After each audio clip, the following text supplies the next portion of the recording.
Taib. Kemudian juga kesalahan yang lainnya, yang nomor 3, musabaqatul imam. Dia imam belum bergerak sudah gerak dia. Ya, jangan sampai kemudian mendahului imam. Jangan bicara mendahului, gerakan sama saja tidak boleh. Apalagi sampai mendahului. Yang imam itu antum atau imam jadinya kan? Kan imam dijadikan itu untuk diikuti. Biarkan imam ruku dulu baru kita ruku. Enggak, imam belum ruku dia ruku. Seolah-olah dia yang jadi imam, imam ikut dia kan. Mana ceritanya? Maka Nabi SAW sangat melarang. Kata Nabi SAW, amma yakhsha ahadukum idha rafa'a ra'sahu qabla al-imam an yaj'alallahu ra'sahu ra'sa himarin aw yaj'alallahu suratahu surata himarin. Tidakkah takut salah seorang di antara kalian mengangkat kepala sebelum imam, Allah jadikan kepalanya seperti keledai atau bentuk kepalanya seperti bentuk keledai. Di zaman Imam Ibnu Hazm rahimahullahu taala. Kesalahan fatal orang melakukan salat sehingga sebagiannya bisa membatalkan dan sebagiannya bisa mengurangi pahala, bahkan tertolak sama sekali sehingga solatnya tidak sampai diangkat ke langit. Ma'asyiral muslimin yang dimuliakan Allah Subhanahu wa taala, sebagaimana yang ma'ruf sering antum dengar bahwa awal yang dihisab oleh Allah Subhanahu wa taala pada hari kiamat adalah solatnya. Sebagaimana hadis yang dikeluarkan al-Imam At-Tabrani dalam kitab Al-Awsat dari Abdullah ibn Qarad radhiyallahu anhu, Nabi SAW bersabda, awwalu ma yuhasabu bihil abdu yaumal qiyamati as-salatu. Amalan hamba yang pertama kali dihisab di sisi Allah adalah salatnya. Fa in saluhat salatuhu saluha sairu amali. Kalau salatnya bagus sempurna, maka amalan-amalan yang lainnya dianggap baik. Tetapi wa in fasadat fasada sairu amali. Tapi kalau salatnya rusak, tidak memperhatikan, bahkan sampai membatalkan, maka amalan-amalan yang lainnya tidak dianggap. Dari sini kita tahu bahwa salat itu penentu. Sehebat apapun antum bersedekah, sekhusyuk apapun antum berpuasa, sebanyak apapun antum membaca Al-Quran, berzikir dan ibadah-ibadah yang lainnya, kalau salatnya bermasalah, maka yang lain ikut bermasalah. Makanya seheran kalau datang Ramadan, banyak orang yang tidak sholat, rajin pula dia puasa. Bahkan kalau ada yang tidak puasa, ditegur dia, kenapa kau tak puasa, katanya. Kalau ditegur, kamu aja sholat enggak, katanya. Nanti dia ngeles pula, ya masih mending lah aku tak sholat tapi puasa, katanya. Jadi intinya bahwa ini kan kesalahan parah, ikhwan. Bahkan para ulama mengatakan puasanya percuma kalau orang meninggalkan sholat 5 waktu itu. Dan yang lebih hebat lagi kalau kita bicara tentang keutamaan sholat, ikhwan, sholat itu justru amalan pertama yang akan masuk ke dalam kubur dan akan membela orang yang ada di kubur. Dalam hadis yang dihasankan para ulama dan juga dicantumkan oleh Syekh Albani dalam kitabnya Sahih Targhib dan Tarhib, dari hadis Abi Hurairah radhiyallahu anhu. Jadi kalau mayat itu dimasukkan ke dalam kuburan, maka dia sempat mendengar suara terompah sandal-sandal orang yang mengantarkan sampai pulang. Ketika dia sudah tidak mendengar sandal lagi, maka disabdakan Nabi SAW, kanatis salatu inda ra'si, maka salat akan berjaga-jaga dari arah kepalanya. Jadi kalau ada malaikat mendatangi dia, maka solat langsung menghalaunya, dan solat akan mengatakan kepada malaikat ini, ma qibali madkhal, tidak ada jalan kemari untukmu, katanya. Lihat bagaimana solat menyelamatkan orang dalam kuburan. Makanya jangan dianggap remeh solat itu, karena itu amalan pertama justru yang akan membela kita dalam kuburan. Dan solat akan mengatakan kepada malaikat yang hendak menyakiti dia, ma qibali madkhal, tidak ada jalan untung, pergi kamu, katanya. Ma'asyiral muslimin yang dimuliakan Allah Subhanahu wa taala, bahkan solat itu sendiri adalah sebab terbesar orang ini diberikan nikmat oleh Allah pada hari kiamat. Dan nikmat yang akan diberikan kepada orang solat ini melebihi nikmat sorga itu sendiri. Sorga itu sudah nikmat. Orang kalau masuk sorga itu sudah luar biasa. Ma la ainun ra'at wa la udhunun sami'at wa la khatara ala qalbi bashar. Nikmatnya tidak bisa dilihat, didengar, terlintas pun tidak. Tapi orang yang menjaga solat ini diberikan oleh Allah kenikmatan yang jauh dibandingkan sorga itu sendiri. Apa itu? Ru'yatullahi azza wa jalla, diizinkan memandang Allah azza wa jalla. Dan itu disabdakan di dalam hadis dari Jarir ibn Abdillah al-Bajali radhiyallahu anhu yang terdapat dalam Sahih Bukhari Muslim. Jadi kata Jarir ibn Abdillah al-Bajali, kunna julusan inda Rasulillah sallallahu alaihi wasallam id nadhara ila al-qamari lailata badrin. Kami sedang duduk-duduk santai bersama Rasul di malam hari, dan ketika itu sedang bulan purnama, terang-terangnya. Maka Nabi sallallahu alaihi wasallam kemudian menyuruh para sahabat untuk memandang bulan. Kata Nabi sallallahu alaihi wasallam, amma innakum satarawna rabbakum kama tarawna hadzal qamar la tudamuna fi ru'yatihi. Kalian kelak pada hari kiamat, kata Rasul, akan memandang Allah seperti kalian memandang bulan di atas itu. Artinya kalian tidak akan berdesak-desakan saat memandang. Siapa yang mau desak-desakan mandang bulan? Tinggal didongakkan ke langit, nampaklah bulan itu. Artinya bahwa Allah Subhanahu wa taala akan terlihat dan tanpa ada kesulitan untuk memandangnya. Tidak harus berdesak-desakan kayak antum nonton sepak bola itu kan. Tidak, cukup ke atas kiri nampak Allah. Tapi bukan Allah seperti bulan, bukan. Maksudnya yang disamakan ini melihatnya. Bukan zat Allah sama dengan bulan, tidak. Maksudnya melihat Allah sama dengan melihat bulan. Ya.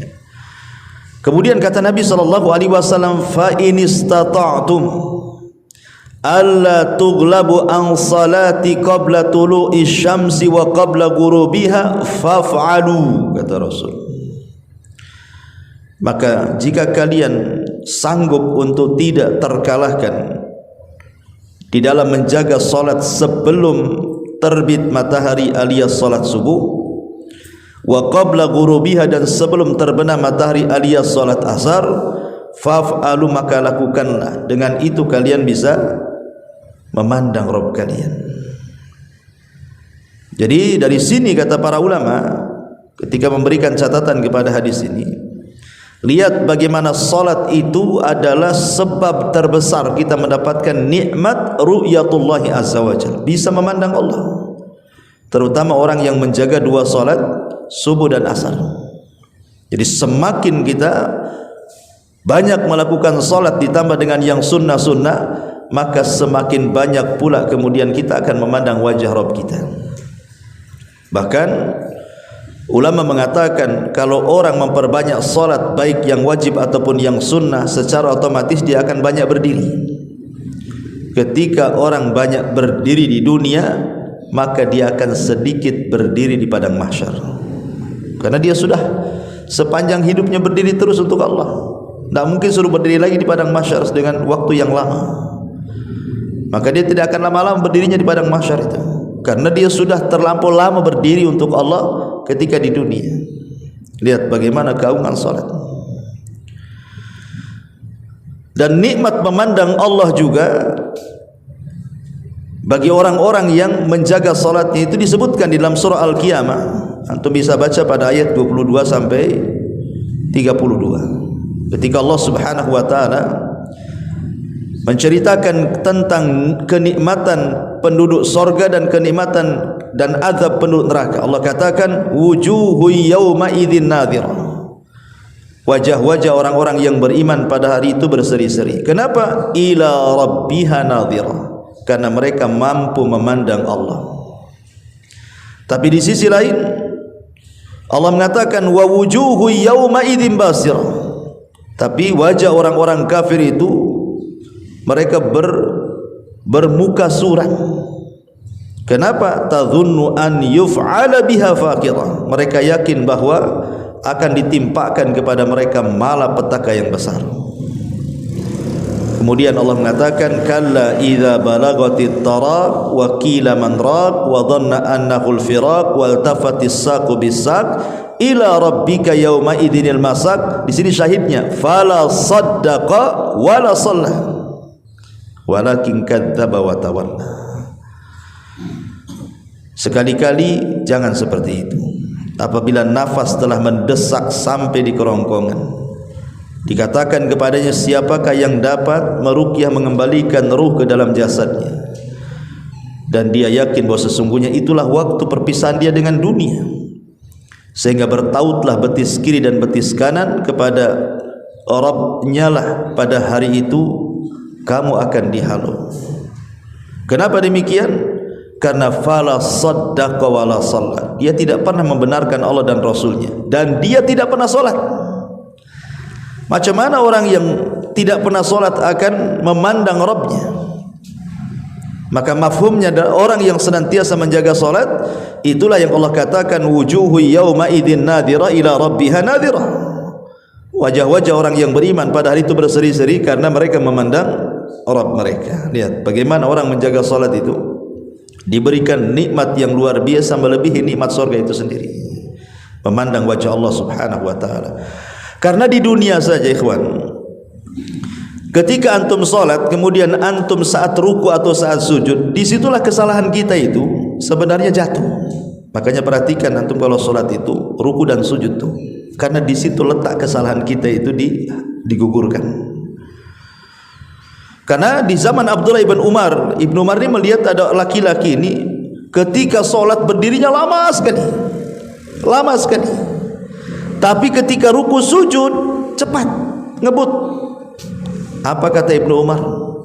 Fa inni sami'tu an-nabiyya sallallahu alaihi wasallam yaqul. Aku mendengar Rasul bersabda, innal 'abda idza qama yusalli utiya bidzunubihi fawudiat ala ra'sihi aw atikihi fakullama raka'a aw sajada tasaqatat anhu. Kata Rasul, apabila seorang hamba tegak melaksanakan salat, maka dosa-dosanya akan didatangkan semuanya. Di mana? Di arah kepala dan arah bahunya. Maka apabila dia ruku kemudian sujud, maka akan berguguran dosanya, kata Nabi. Makanya kenapa kemudian posisi ruku dan sujud itu sangat menentukan diterima dan tidaknya salat kan? Karena ada hadis yang mengatakan ada orang salat selama 60 tahun enggak diterima. Alasannya apa? Karena dia tidak beres ruku dan sujudnya tuh. Justru ketika ruku sujud itulah kesalahan kita hilang. Tasaqatat anhu, berjatuhan kesalahan kita itu. Dalam riwayat yang disahihkan oleh Syekh Nasiruddin Albani dalam kitabnya Sahihul Jami, innal 'abda idza qama yusalli utiya bidzunubihi kulliha fa wudi'at ala ra'sihi wa atikihi fa kullama raka'a sajada tasaqatat anhu. Apabila seseorang berdiri salat, maka semua kesalahannya akan diletakkan di kepala dan bahunya. Apabila dia posisi ruku, maka berjatuhanlah kesalahannya, dan apabila posisi sujud juga sama, menjatuhkan semua kesalahannya. Ibarat orang wudu kan jatuhnya dari tetesan air wudu, kesalahan kita hilang kan. Tapi kalau sholat itu justru saat ruku dan sujud. Disitulah waktu yang sangat baik. Makanya disuruh tumakninah. Tumakninah itu artinya betul-betul ruku ya. Kalau seandainya diletakkan mangkok berisi air di punggungnya itu nggak akan jatuh saking ratanya. Dan ketika sujud juga sama tumakninah, sehingga pahanya lurus. Ya kan ada pahanya belok sini kalau terlampau dekat sujudnya, atau kalau terlalu jauh gini kali itu pahanya. Itu ya. Biasa aja lah ya, tidak tengah-tengah. Jangan jauh kali gitu ya. Jangan pula dekat kali. Ya, supaya pahanya itu jejak bahasa kitanya. Apa jejak gitu ya, lurus lah kan itu ya. Jadi itu juga penting memperhatikan, karena justru di situ kesalahan kita akan hilang. Makanya dalam sebuah hadis Nabi SAW, dari hadis Abi Hurairah radhiyallahu an, Nabi bersabda, "Ara'aitum law anna nahran bi babi ahadikum." Bagaimana pendapat kalian kalau seandainya di depan rumah kalian itu ada sungai jernih bersih sekali, wa yaghtasilu minhu kulla yaumi 5 marrat, dan di antara kalian setiap hari minimalnya 5 kali mandi di sungai itu. Hal yabqa min dharanihi syai'un, adakah daki-daki kotoran-kotoran di badan itu nempel kalau antum mandi sehari 5 kali? Qalu la yabqa min dharanihi syai'un, enggak ada ya Rasul, pasti bersih lah. Antum aja mandi sehari berapa kali? 2 kali kan itu. Ada juga yang 1 minggu tak mandi. Artinya kalau 1 hari lo mandi 3 kali dah bersih badan kita. Ini 5 kali itu, bayangkan apakah masuk angin antum? Tapi kalau antum melakukan 5 kali sehari setiap hari, apa enggak bersih badan itu? Kata Nabi SAW, "Fadzalikum mithlas salawatil khamsi yamhullahu biha khotoyaya." Itulah sama dengan solat juga. Kalau seandainya kita jaga solat 5 waktu, kemudian setiap ruku gugur kesalahannya, setiap sujud gugur kesalahannya, yamhullahu bihinna khataya, maka kesalahan kita habislah. Kalau setiap ruku dijatuhkan kesalahannya, setiap sujud dijatuh, itu solat wajib saja tuh. Solat wajib saja berapa kali ruku sujud itu, antum tambah lagi dengan sunnahnya, akalikan saja ya. Artinya keutamaan solat itu luar biasa gitu. Makanya kenapa sebenarnya kalau orang itu paham keutamaan di balik solat itu, terangsang dia solatnya nggak asal-asalan ya kan. Sayang gitu ya, setiap hari kita ini solat itu waktunya kita membuang dosa, tapi tidak ada dosa pula yang dibuang dari situ. Makanya Nabi SAW sangat memperhatikan kondisi solat, terutama dalam posisi ruku dan sujud itu. Baik, kita akan menyingkat beberapa kesalahan.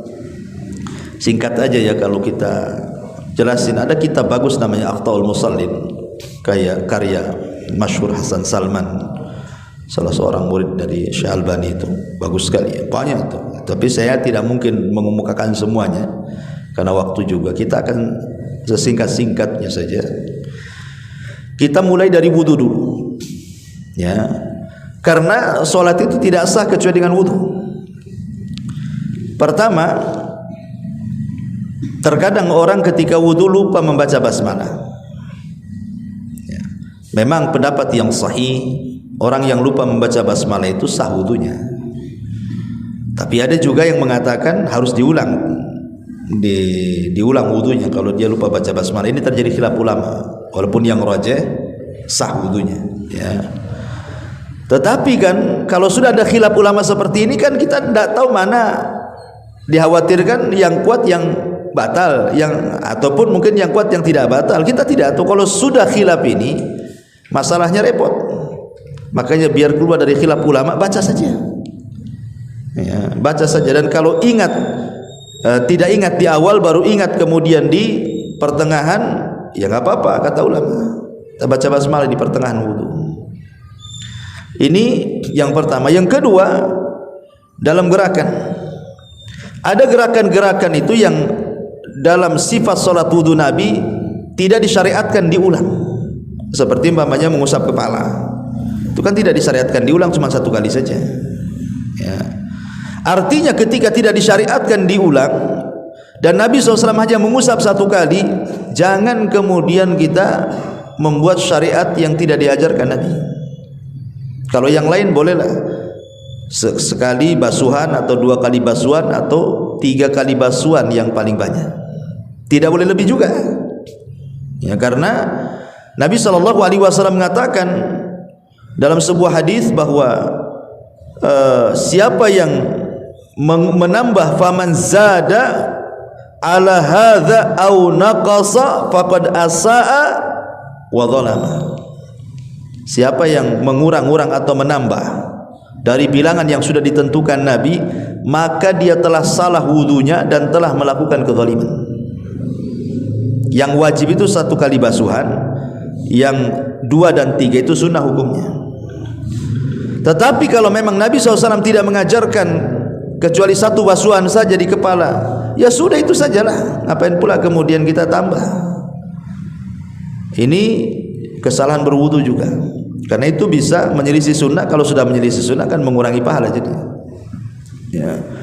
Kemudian yang ketiga, kadang-kadang al-ghaflatu an ghaslil a'qab. Kadang-kadang kita tidak memperhatikan ketika mencuci kaki. Yang lain bagus, berkumur-kumur, basuh muka, basuh tangan, kepala. Masalah ketika kaki asal-asalan main guyur saja. Ya kan? Padahal tidak cukup dengan mengusap. Makanya ketika Allah Subhanahu wa taala berfirman, "Idza kuntum ila sholati faghsilu wujuhakum wa aydiyakum ilal marafiq wamsahu bi ru'usikum wa arjulakum." Pakai fathah, bukan pakai kasrah. Karena kaki tidak diikutkan dengan kepala, tapi kaki itu diikutkan dengan tangan. Kalau kaki diikutkan dengan kepala berarti kan diusap. Tapi kaki ketika diikutkan dengan tangan artinya dicuci. Cuci itu bukan hanya sekedar mengusap, tetapi ada adalku, gosokan bahasa kitanya. Bukan hanya mengguyur air, mengusap, tapi ada gosokan, digosok-gosok kakinya itu maksudnya dengan air. Ya, karena dikhawatirkan kalau seandainya hanya main banjur saja, ambil air main guyar-guyur itu, dikhawatirkan tidak menyentuh atau mungkin ada 1 titik 2 titik anggota wudu yang tidak terbasuh. Dan itu bahaya, kata Nabi SAW, wailun lil a'qabi minan nar, neraka wel bagi tumit-tumit yang tidak disentuh air wudu. Ya, jadi harus diperhatikan cuci kaki itu. Sebagaimana kita memperhatikan kumur-kumur, gerakan wudu, maka kaki itu juga yang kadang-kadang diremehkan.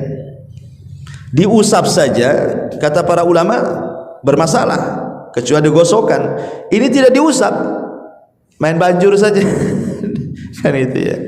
Nah ini juga yang harus diperhatikan ya, karena bagaimanapun wudu ini yang menjadikan solat itu baik gitu.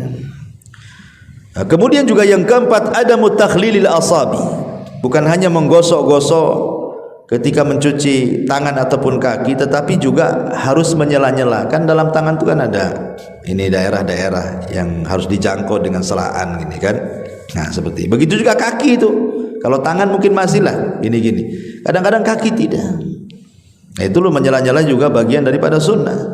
Karena Rasul mengatakan, isbagil wudu wa khallil bainal asabi, sempurnakan wudumu dan jangan lupa menyela-nyela bagian yang harus disela, terutama di tengah-tengah jari. Ma'asyiral muslimin yang dimuliakan Allah Azza wa Jalla, banyak lagi. Taib, kita masuk kesalahan sebelum sholat. Tashbikul asabi. Ada orang yang ketika menunggu sholat itu tashbik. Tashbik itu begini ya, begini. Ini tidak boleh. Saya lihat kan kadang-kadang saya lihat orang yang ketika nunggu sholat tangannya begini. Nah kalau gini nggak masalah, atau gini kedinginan gitu kan. Kalau gini ya ini yang nggak boleh. Tashbik itu memasukkan jari kanan kiri seperti ini, kemudian gini, gini ya. Tidak boleh.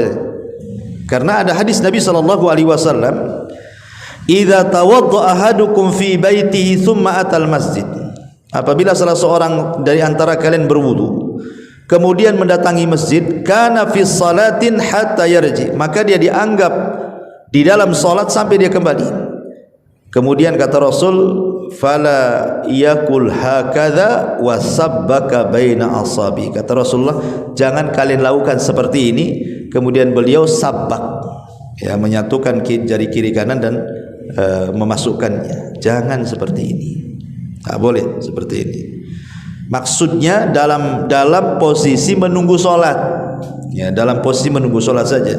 Antum masuk ke masjid, ini belum qomat, nah itu yang dilarang. Tapi kalau sudah sholat di masjid, antum mau duduk begini ya nggak ada masalah, karena di sini larangannya adalah menunggu sholat, karena dianggap main-main.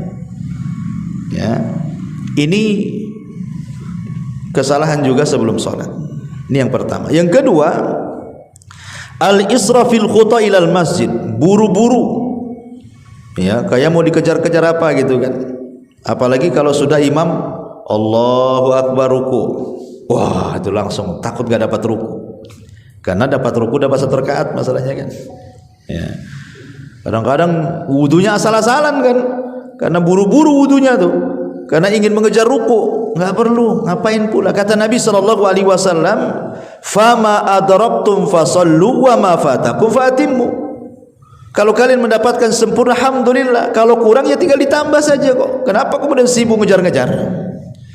Yang lebih parah lagi dari rumah gitu ya, ngejar-ngejar motor di kebut-kebut, nabrak nanti.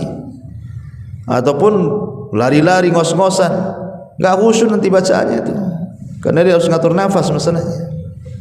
Jadi nggak perlu. Kata Nabi SAW dalam sebuah hadis, idza thuwiba lis-salati, apabila dikomatkan untuk salat, fala ta'tuha wa antum tas'auna wa'tuha wa 'alaikum as-sakinata wal waqar, kata Rasul. Maka jangan mendatangi dan kalian tergesa-gesa, tenang saja, santai saja, ya, masuk ke masjid, tidak apa-apa. Apa yang didapati alhamdulillah, apa yang kurang tambah, selesai, apa masalahnya. Karena setiap gerakan sholat itu dan bacaan itu berpahala, ya kawan. Kita tujuan sholat itu apa sih? Nyari pahala, bukan ngejar gerakan. Buat apa ngejar gerakan? Kalau seandainya antum ini umpamanya masbuk, ya, kemudian ikut imam, setiap gerakan dan bacaan itu berpahala, karena ada orang yang nganggap rugi. Contoh nih, nganggap rugi itu, imam ini lagi tasyahud, kita baru datang, malas kita tasyahud karena dianggap nggak dapat 1 rakaat kan, ditunggunya dia berdiri, nah, baru takbir Allahu Akbar. Anda ini cari gerakan, cari pahala, langsung Allahu Akbar takbiratul ihram, ikut tasyahud, itu sudah dapat pahala walaupun tidak dapat rakaat, tapi kan kita dapat pahala di situ, karena setiap gerakan dan bacaan dalam sholat itu ada pahalanya sendiri tuh. Sayanglah kalau seandainya kita luput dari pahala tuh, karena kita diperintahkan untuk mubadarah, bersegera mengikuti imam. Nah, ini juga kesalahan adalah ketika israfil khuta, bersegera melangkah ke masjid, ya. Tetapi juga jangan kemudian kita berleha-leha, ya. Jangan berleha-leha itu maksudnya meremehkan gitu ya. Setiap hari lah antum masbuk gitu, udah masbuk ditelat-telatin lagi. Taib. Kemudian juga yang ketiga adalah at-tanafful inda iqamatis shalah. Ketika qomat salat sunnah pula antum, ya, dekat-dekat qomat ini nekat salat sunnah, tahu dia nggak akan keburu salat sunnah kan. Kalau sudah tahu jarak ke qomat itu sedikit, jangan salat sunnah, kecuali kalau masih lama, baru adzan kan masih lama, ya. Tapi kalau sudah nampak, apalagi kan sekarang di masjid-masjid itu kan ada itunya ya, kayak layarnya kan, jam sekian masuk, nanti bunyi itu tut gitu kan. Nah, udah nampak nih, nah, ini tinggal 2 detik, mana bisa saya. Karena yang sudah sholat sunnah saja kalau didengarkan qomat batal kan gitu, dibatalkan, bukan batal sholatnya, dibatalkan. Kenapa dibatalkan? Karena dia rugi, kemudian dia memperjuangkan yang sunnah, kemudian luput yang wajib. Kecuali posisi dia itu lagi tasyahud akhir, ya tidak masalah lah kan, tinggal tasyahud akhir saja, dan ini baru qomat, ya, berarti kalaupun lewat sedikit sekali, ya. Tapi kalau masih 1 rakaat lagi kemudian dia qomat, ya rugilah. dan pasti dia pun tidak akan khusyuk. Ya, nggak akan khusyuk dia karena takut dia ketinggalan salat wajib juga. Makanya kata Nabi SAW, idza uqimatis salatu fala salata illal maktubah. Apabila qomat dikumandangkan, tidak ada salat kecuali yang wajib. Hadis dikeluarkan Bukhari Muslim. Kemudian ketika masuk ke dalam masjid, ini juga kesalahan, adamu taswiyatis shaf wa tarkus saddil faraj. Tidak langsung merapatkan saf dan meluruskannya. Pokoknya main masuk takbir, enggak begitu. Kita masuk saf, perhatikan dulu kelurusannya dan kerapatannya. Baru setelah antum yakin antum sudah lurus, sudah rapat, baru takbir di situ. Dan kalau memang kawan sebelah itu memang sudah terbiasa merapatkan kaki tumit ketemu tumit, alhamdulillah. Ya, dia berasa kita pun nyaman dengan dia. Tapi ada orang-orang itu kalau dirapatkan tak nyaman dia, gatel katanya, kan gitu, gatel gitu ya, udah gitu dan rapat gitu, menjauh dia. Ya sudah, ya kalau antum sudah berusaha mendekat dia menjauh, aku mendekat kau menjauh, ya sudah. Ya, karena masalahnya ada dua kemadharatan. Satu madharat kepada yang menjauh, kakinya semakin rapat, kita pula semakin ngangkang. Kan gitu kan masalah kan. Bahkan ada kasus itu di Gresik dulu, saya masih mondok tuh di masjid rumah sakit. Jadi ada ikhwan itu sakit, nah kita solidaritas anak pesantren ya ikut nunggu lah kan. Sebagian ikhwan ini semangatnya gitu, ingin merapatkan saf tuh. Jadi orang yang dirapatkan saf ini orang awam, mungkin masih tanya-tanya ini syariat apa kayak gini kan, begini. Jadi dia makin ngangkang tuh ikhwan ini. Marahlah orang sebelah, akhirnya sepak kakinya jatuh lah. Karena kan kekuatannya kan nggak bisa, kalau ngangkang gini kan kekuatan berdirinya kan kurang kan itu. Jadi sepak jatuh lah kan itu. Sempat ribut tapi sholat tuh. Nah kan jadi akhirnya kan nggak bagus. Niatnya baik untuk merapatkan saf, tetapi berujung dengan penyepakan. Kan gitu kan. Jadi belum tentu niat baik itu jadi baik kan itu ya. Kalau memang orang sebelahnya nggak dirapatkan ya udah. Ya jangan dikejar-kejar kaki orang. Taib. Yang penting kita sendiri sudah ada niat ingin meluruskan dan merapatkan. Intinya seperti itu. Karena Rasul mengatakan la tasawwunna sufufakum aw la yukhallifannallah baina qulubikum wa wujuhikum. Kata Rasul, rapatkan saf kalian atau Allah akan selisihi wajah dan hati kalian. Sebenarnya gampang saja kita ini melihat warga di sekitar sini nyatu hatinya atau tidak, itu lihat sholatnya. Kalau sholatnya centang perenang safnya ada, berarti banyak masalah di tempat ini. Hatinya nggak sama tuh. Ya tapi kalau rapat-rapat safnya itu berarti bersatu lah. Karena hadisnya seperti itu.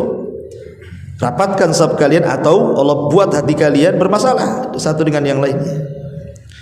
Ini juga kesalahan sebelum sholat. Nah, kita masuk ketika masuk sholat. Kesalahan pertama adalah ada tuma'ninati fis sholat. Tidak tuma'nina. Tidak tuma'nina seperti tidak meluruskan sewaktu ruku dan tidak tuma'ninah meluruskan sewaktu sujud. Nabi SAW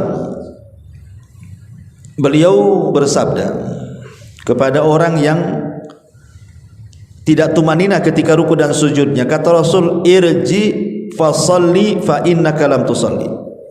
Ulangi salatmu, kau belum dianggap salat. Sampai 3 kali Rasul itu, ulangi salatmu, kau belum salat. Jadi sahabat ini mengatakan, ya Rasul, saya tidak bisa melakukan yang lebih baik daripada ini, katanya. Karena sudah 3 kali diulang. Maka Nabi memberitahu kesalahannya apa. Kata Nabi SAW, idza kumta ila salati fakabbir thumma qra' ma tayassara ma'aka minal Qur'an. Apabila engkau menuju salat, bertakbir, kemudian baca yang mudah untukmu, jangan yang sulit-sulit dibaca. Makanya sebagian para ulama mengatakan makruh hukumnya solat wajib melihat mushaf, karena di masjid itu taruh mushaf kan. Ya, itu tidak disyariatkan kalau solat wajib. Kalau solat sunnah nggak apa-apa. Solat malam antum ingin 30 juz baca Quran nggak masalah. Ya, tapi kalau solat wajib jangan. Karena di sini Rasul mengatakan apa? Tsumma qra' ma tayassara minal Quran, baca yang mudah.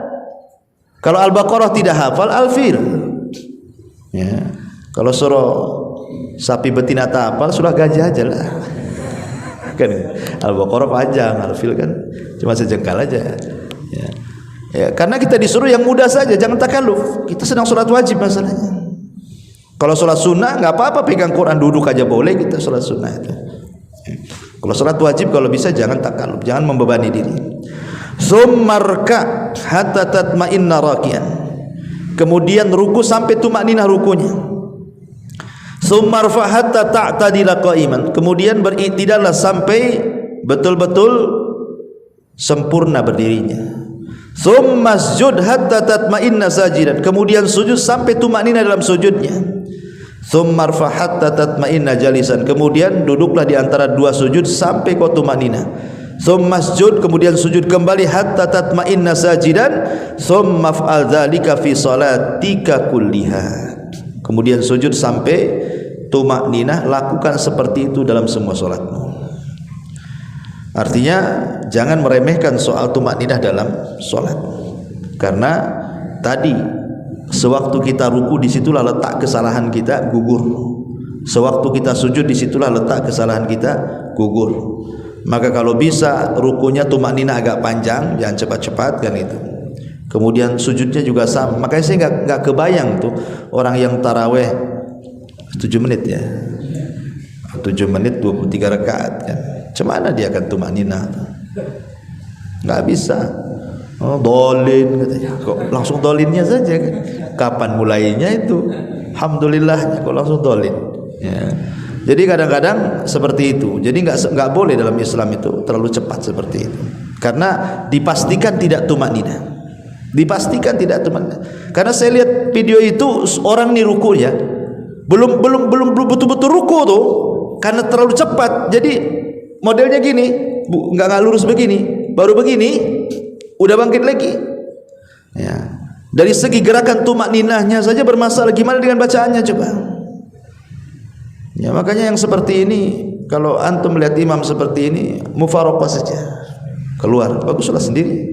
Kalau membahayakan sholat kita. Ya.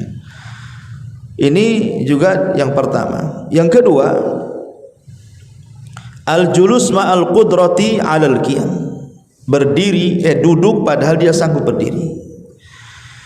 Kalau kita sanggup berdiri dalam sholat wajib, berdiri. Umpamanya antum habis kesandung, agak sakit lah kaki itu, tapi masih bisa berdiri. Ya, nggak ada alasan kalau masih bisa berdiri jangan duduk. Kecuali kalau dengan berdiri antum tidak tahan sakit gitu kan. Ya orang punya asam urat itu kalau berdiri memang sakit tuh, ya kan? Kayaknya dicucuk-cucuk gitu ya. Nah itu nggak masalah duduk kan, karena memang berdiri memadaratkan kan. Sebab kalau tetap berdiri dengan menahan sakit nggak akan khusyuk kan gitu dia bacaannya kan. Tapi kalau dia sanggup berdiri jangan duduk, karena berdiri dalam sholat wajib itu rukun. Kalau dia sanggup berdiri kemudian duduk, batal sholatnya, karena meninggalkan rukun masalahnya. Lain kalau sholat sunnah boleh. Nabi SAW ketika di masa tuanya beliau sholat sunnah duduk. Tetapi Rasul memberikan arahan kepada kita, ketika kita sholat sunnah, pemain sholat malam antum sambil duduk, pahala orang yang sholat sunnah sambil duduk padahal dia bisa berdiri dapat separuh daripada sholat yang berdiri. Jadi pahalanya separuh. Ya. Taib. Kemudian juga kesalahan yang lainnya, yang nomor 3, musabaqatul imam. Dia imam belum bergerak sudah gerak dia. Ya, jangan sampai kemudian mendahului imam. Jangan bicara mendahului, gerakan sama saja tidak boleh. Apalagi sampai mendahului. Yang imam itu antum atau imam jadinya kan? Kan imam dijadikan itu untuk diikuti. Biarkan imam ruku dulu baru kita ruku. Enggak, imam belum ruku dia ruku. Seolah-olah dia yang jadi imam ikut dia kan. Gimana ceritanya? Maka Nabi SAW sangat melarang. Kata Nabi SAW, amma yakhsha ahadukum idza rafa'a ra'sahu qabla al-imam an yaj'alallahu ra'sahu ra'sa himarin aw yaj'alallahu suratahu surata himarin. Tidakkah takut salah seorang di antara kalian mengangkat kepala sebelum imam, Allah jadikan kepalanya seperti keledai atau bentuk kepalanya seperti bentuk keledai. Di zaman Imam Ibnu Hazm rahimahullah ta'ala ada cerita. Jadi ada yang mutakabbir, orang sombong. Dia enggak yakin dengan hadis ini. Masa sih kalau orang mendahului imam nanti kepalanya jadi keledai katanya. Jadi dia mau nyoba. Ya, betul-betul mau nyoba dia. Akhirnya dicoba sama dia. Sebelum imam mengangkat, tiba-tiba kemudian dia mengangkat kepala sebelum imam.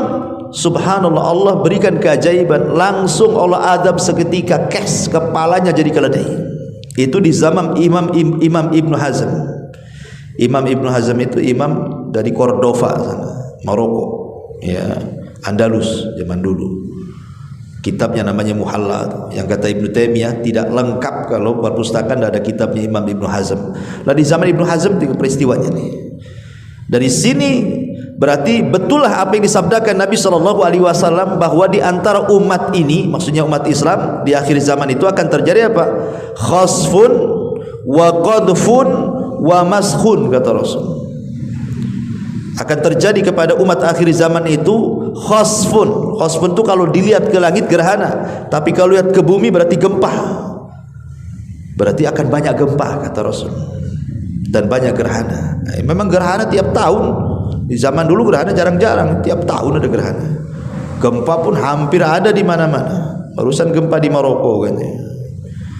Kemudian qadfun, hujan batu, ya. Kemudian mashun, dirobahnya manusia. Ada sebagian mengatakan maksudnya dirobah tabiatnya, dari tabiat manusia jadi tabiat binatang.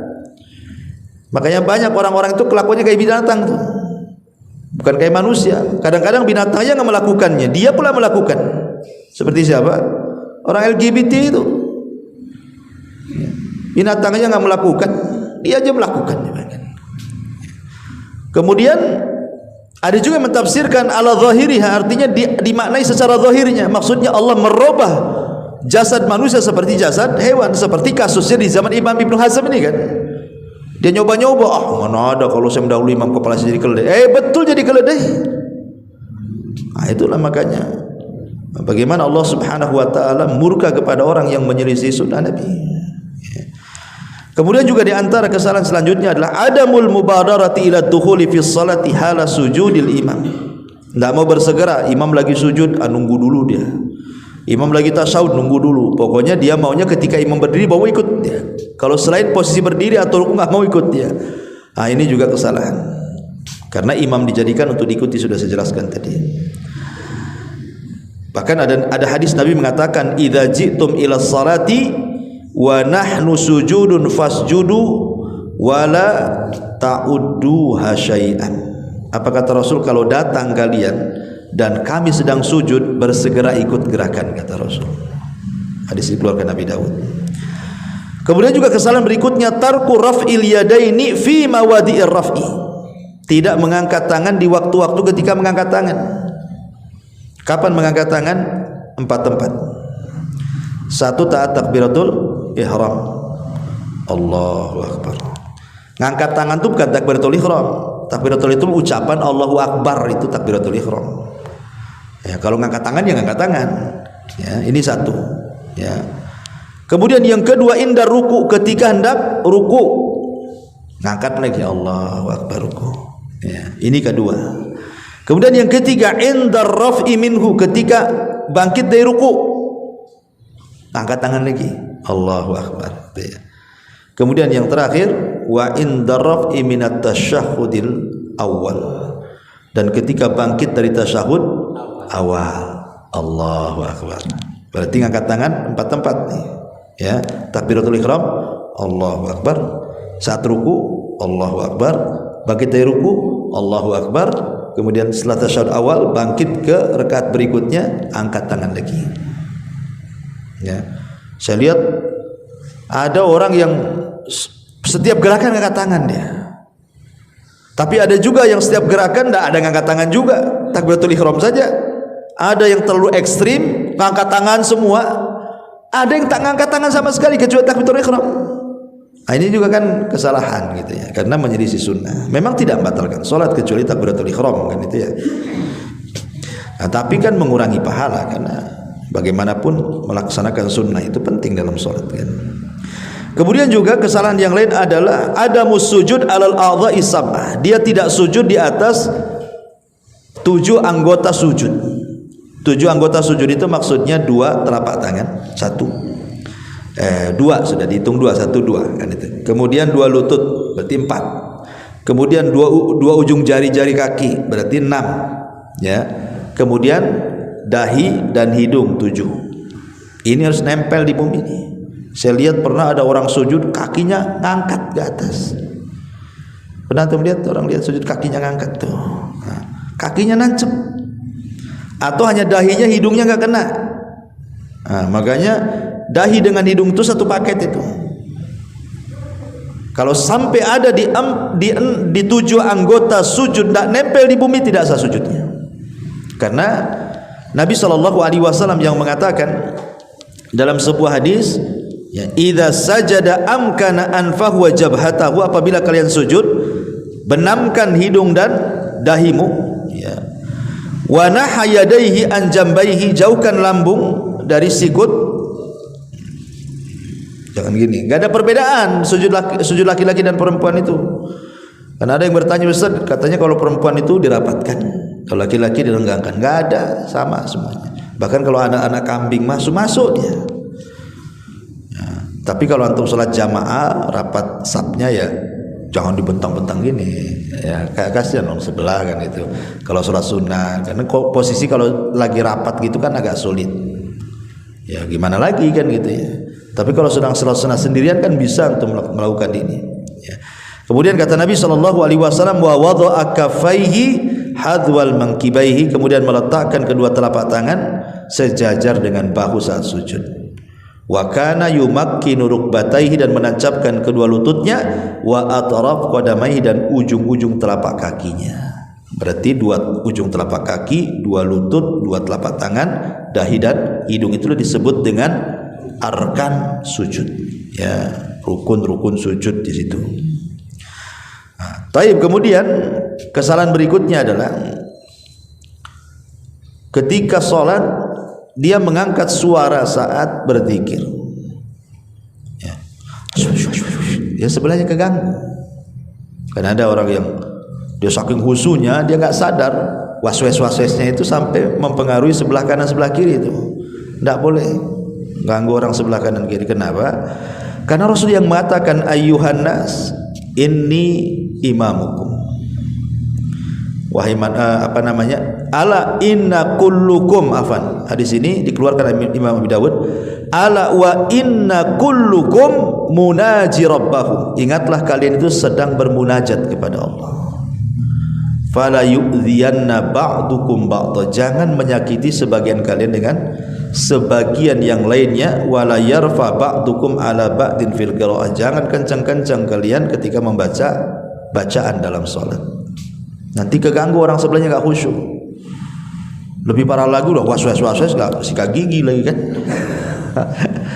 Keluar semua baunya kan. Lebih parah lagi itu. Ya, jangan ganggu ya. Ingat, makanya ketika Rasul mengatakan, ditanya sahabat Rasul, apakah Tuhan kami ini jauh sehingga kita harus manggil-manggil? Ataukah Tuhan kita ini dekat sehingga harus berbisik-bisik? Ya. Maka turunlah ayat wa idza sa'alaka ibadi anni fa inni qarib ujibu da'watad da'i idza da'an falyastajibu li wal yu'minu bila alam yarshud. Apabila mereka bertanya soal keberadaanku, kata Allah, katakan ya aku dekat. Berarti tidak perlu teriak-teriak doa itu. Ya, karena Allah itu dekat. Ya, cukup dengan suara lirih saja Allah tahu. Kemudian juga kesalahan yang lain, qiyamul masbuk qabla taslimil imam at-taslimat tsaniyah. Ada orang masbuk ini kadang-kadang imam baru salam ke kanan, Allahu Akbar, udah berdiri dia. Ya, tunggulah imam ini selesaikan salamnya. Assalamualaikum. Assalamualaikum. Baru berdiri. Ya. Ini enggak. Makanya kata Imam Syafi'i rahimahullahu taala, wa man sabaqahul imamu bi syai'in minas salati lam yakum liqada'i ma alaihi illa ba'da faraghil imami minat taslimataini, kata Imam Syafi'i. Orang yang telat masbu datang, ketika hendak menyempurnakan sholat rakaat keberikutnya, jangan bergerak sampai sempurna 2 salam imam. Sempurnakan 2 assalamualaikum, assalamualaikum. Baru kita berdiri yang masbuk tuh. Ya. Mau kemana juga tuh buru-buru. Taib. Kemudian juga yang selanjutnya adalah at-tahawun fil qiyam bastu adh-dhira'aini fi sujud. Bastu dhira'aini fi sujud. Dia tidak mengangkat sikut saat sujud, malah merebahkan tangan. Jadi harusnya kan sikutnya diangkat. Ini direbahkan begini. Kan ada orang yang begini kan, direbahkan. Harusnya kan diangkat begini, bukan direbahkan. Karena itu gaya anjing masalahnya. Itu anjing duduk, ya. Kata Nabi SAW, idza sajadta fadha kaffaika warfa mirfaqaika. Kalau sujud, letakkan kedua telapak tanganmu, jauhkan kedua sikutmu. Karena Nabi mengatakan, i'tadilu fis sujud wa la yabsutu ahadukum dira'aihi imbisatal kalbi. Di sini ada larangan. Tidak boleh salah seorang kalian ketika sujud itu seperti duduknya anjing. Berarti harus dijauhkan dari lambung. Ya. Kemudian yang berikutnya kasratul iltifat wa ra'ful basari ila sama. Banyak tengok-tengok ataupun memandang ke langit, dan wa adamun nadhar ila maudhi'is sujud asna'is shalah, dan tidak memandang ke tempat sujud saat salat ketika berdiri. Memang ada khilaf ulama, apakah saat antum berdiri Allahu Akbar pandangan kita itu ke depan atau ke tempat sujud? Abu Hanifah berpendapat, kalau tidak salah Abu Hanifah, lupa saya, Imam Malik